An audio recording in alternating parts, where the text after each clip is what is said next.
will be completed by January 27. All works will be completed by March 27. Phase 1. When మనం 41.15. ఆ తర్వాత ఏం చేయాలి? ఫేజ్ 2కి వెళ్తాం. మెయిన్ వ్యాల్యూ ఏం చేయాలి వర్కౌట్ చేస్తాం. కానీ ఈరోజు ఫేజ్ 1 మనం పూర్తి చేసుకుంటే ఆపరేషనలైజ్ అవుతుంది ముందు. దీనికి ల్యాండ్ ఎక్విజిషన్ ఇవన్నీ కూడా కంప్లీట్ చేసుకుంటే కనీసం 119 టీఎంసీ నీళ్లు మనం ఇంపౌండ్ చేసుకోవచ్చు. గ్రావిటీతో ఈ నీళ్లు అన్ని ప్రాంతాలకు తీసుకునే అవకాశం ఉంటుంది. That is where we are working. Complete చేసి ముందు ఫేజ్ 1 అంకితం చేస్తే ఫేజ్ 2 ఏం చేయాలో వర్కౌట్ చేసుకుంటాం.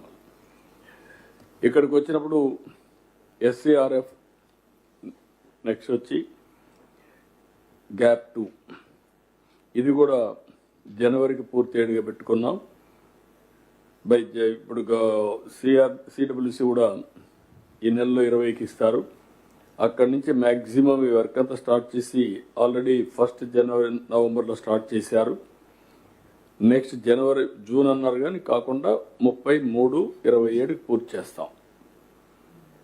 ఇది కాకుండా బ్యాలెన్స్ వర్క్లు ఇవన్నీ పూర్తి అయిపోతే ఈ ప్రాజెక్టులో మీరు చూసినప్పుడు ఈ ఫిగర్ చూస్తే భయంకరమైన పరిస్థితి.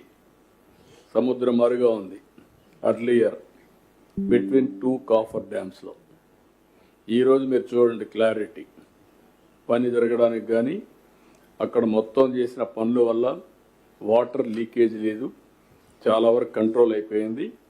డయాఫామ్ వాల్ పూర్తి అయింది. ఫిల్లింగ్ కూడా జరుగుతూ ఉంది. ఇది ముందుకు పోయే పరిస్థితికి వచ్చింది. నెక్స్ట్ ఊరికే ఎగ్జాంపుల్ చూపిస్తున్నాను మీకు.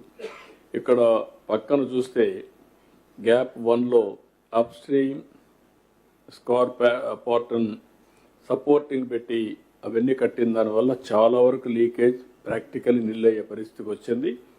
చాలా వరకు ఇప్పుడు పని అంతా కూడా ముమ్మరంగా జరుగుతూ ఉంది. ఆ ఏరియా అంతా క్లియర్ అయిపోయింది. ఇప్పుడు మనకు వచ్చే కొద్ది మీరు చూశారు, మీకు విజిబిలిటీ వచ్చింది.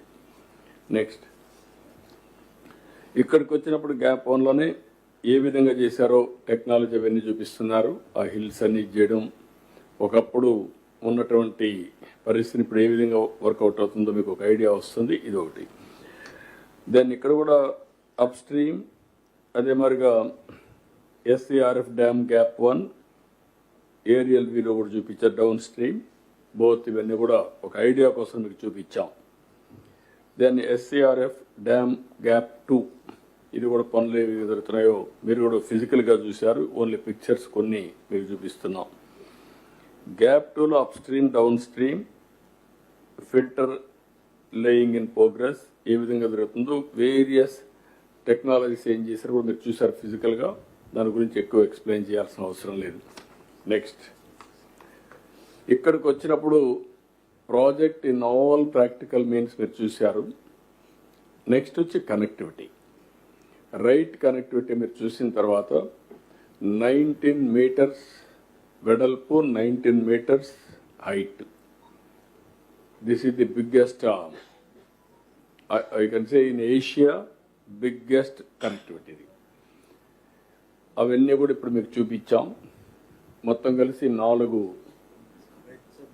రైట్లో 4 వస్తాయి టన్నల్స్ ఇవన్నీ. అదే మరి లెఫ్ట్లో 2 టన్నల్స్ వస్తాయి. ఒకటి నావిగేషన్ టన్నల్ వస్తుంది. నావిగేషన్ టన్నల్కి ఆ రోజు ప్రొవిజన్ పెట్టాం కాబట్టి ఉంది, కానీ దాన్ని వరల్డ్ ది బెస్ట్. ఇక్కడ నుంచి భద్రాచలం కానీ పైన నుంచి వచ్చినటువంటి నావిగేషన్ అన్నీ కూడా పోర్టు పోయేట్టుగా అవన్నీ కనెక్ట్ చేస్తాం. This will be the biggest navigation inland water ways ఉంటుంది. దానికి ఏం చేయాలని వర్కౌట్ చేస్తాం. అటు కర్ణాటక, తెలంగాణ, మహారాష్ట్ర ఇవన్నీ కూడా వచ్చే పరిస్థితి వస్తుంది. దానికి ఏం కావాలో వర్కౌట్ చేస్తాం. ఇక్కడి నుంచి కెనాల్స్ కూడా కనెక్టివిటీ ముందు తీసుకుపోతాం. ఇవన్నీ కూడా ఈ ఇయర్లోనే కంప్లీట్ అయిపోతాయి. బై జూన్ కంతా నెక్స్ట్ రైనీ సీజన్ లోపల కంప్లీట్ అవుతాయి. ఈ పిక్చర్స్ మీరు చూశారు. ఇది లెఫ్ట్ ట్యూబ్, రైట్ ట్యూబ్ ఇవన్నీ కూడా చాలా ఒక ఇలాంటి వరకు ఎక్కడ జరిగినట్టు మనమైతే రికార్డు చూడలేదు. ఇండియాలో ఎక్కడ జరగలేదు. ఇట్ విల్ బి యూనిక్ అన్నమాట. ఈ యొక్క ప్రాజెక్టుకి అనేక రకాలైనటువంటి యూనిక్ ఫీచర్స్ ఉన్నాయి. ఇక్కడి నుంచి వచ్చినప్పుడు లెఫ్ట్ కనెక్టివిటీ ఛానల్స్ అవన్నీ కూడా ఇరిగేషన్, టనల్ లైనింగ్ నుంచి నావిగేషన్ అవన్నీ కూడా చూపించాం. ఇక్కడికి వచ్చినప్పుడు left main canal, right main canal పూర్తి చేశాం. ఇప్పుడు లెఫ్ట్ మెయిన్ కెనాల్ పనులన్నీ ఇచ్చాం. ఆ పనులన్నీ కూడా రాబోయే 2-3 నెలల్లో ఫిబ్రవరి ఆర్ మార్చ్ అన్నీ కంప్లీట్ అవుతాయి. అన్నీ వదిలేసిపోయారు. తర్వాత మళ్ళీ ఈ 5 ఏళ్ళు పట్టించుకోలేదు. మీరు ఒకసారి ఆ ఫిగర్ చూస్తే నెక్స్ట్ ఈ ఫిగర్ చూడండి, మీరు ఎంత కొట్టాల్సి వచ్చిందో. కొండని ఇది చేసి అక్కడి నుంచి నీళ్లు చేసే పరిస్థితికి వచ్చాం విశాఖపట్నానికి. అదే మరి ఇంకొక పక్కన నెక్స్ట్ చూడండి ఏ విధంగా ఎంత వర్క్ జరిగింది అనేది. నెక్స్ట్ కెనాల్ ప్యాకేజ్ 5 లైనింగ్, అదే మరిగా అనదర్ ఏరియా. సో ఇవన్నీ కంప్లీట్ చేసి దీన్ని ఈ సీజన్లో కంప్లీట్ చేస్తాం. అక్కడి నుంచి అనకాపల్లి నుంచి విశాఖపట్నం దేశపోవడం అది కూడా వర్క్ స్టార్ట్ అవుతుంది.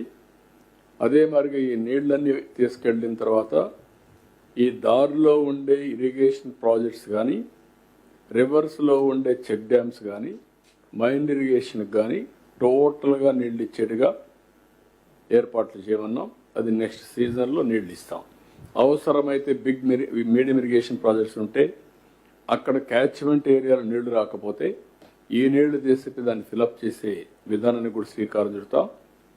అంటే ఇది కూడా గ్రావిటీతో వస్తుంది కాబట్టి ఆ area up to Visakhapatnam, Anakapalli 2 జిల్లాలని సస్యశ్యామలం చేయడం, ఈ దారి అంతా కూడా చేసిపోతే పర్ఫెక్ట్గా అవుతుంది. ఇవన్నీ కూడా కంప్లీట్ చేస్తాం. ఇక్కడికి వచ్చినప్పుడు LAR&R నేను ముందే చెప్పాను, 41.15 కావాల్సినవన్నీ కూడా కంప్లీట్ చేస్తాం. 38,060 టోటల్ పీడిఎఫ్లు వస్తున్నాయి ఫేజ్ 1లో. ఒరిజినల్గా 20,946 అనుకున్నాం. టోటల్ R&R కాలనీస్ 75, 26 కంప్లీట్ అయినాయి, 49 అండర్ కన్స్ట్రక్షన్ ఉన్నాయి. Total PDF shifted as on today 16,291. Total PDF yet to be shifted 21,769. Total PDF identified 22లో 17,114. ఇవన్నీ కూడా ఇప్పుడు సోషియో ఎకనామిక్ సర్వే కూడా పూర్తి చేశారు. 100%. గ్రామ సభలు 100% పెట్టారు. ల్యాండ్ ఐడెంటిఫికేషన్ 7,812 ఎకరాలకు 5,911 ఎకరాలు ఐడెంటిఫై చేశారు. R&R స్కీమ్స్ కూడా అప్రూవ్ అయింది. 10,908 మందికి అప్రూవ్ అయింది. ఇవన్నీ కూడా నేను చెప్పిన ప్రకారం ఒక టైం బౌండ్ ప్రోగ్రాం పెట్టుకొని జనవరి లోపల పూర్తి చేస్తున్నాం.